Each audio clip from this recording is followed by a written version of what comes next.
Well, we got a big storm coming in. We just got the national alert saying to be careful of severe thunderstorms and high winds, possibly tornadoes, and it is starting now. The rain is hitting.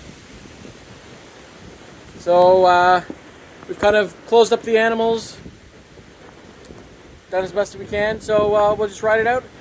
Our power has flickered twice already, so we're suspecting that it'll go out for a little while, and that'll be it. So hopefully we'll be able to get to the fire pit, which is right there, probably tomorrow, maybe Monday.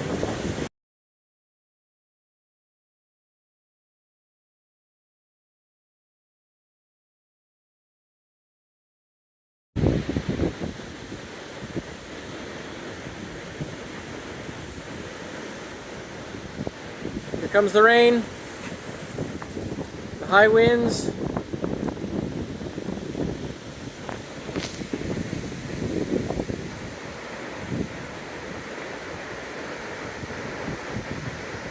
Still some sun over there.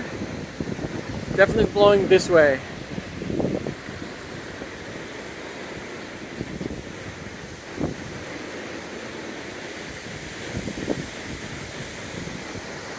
These trees are going nuts.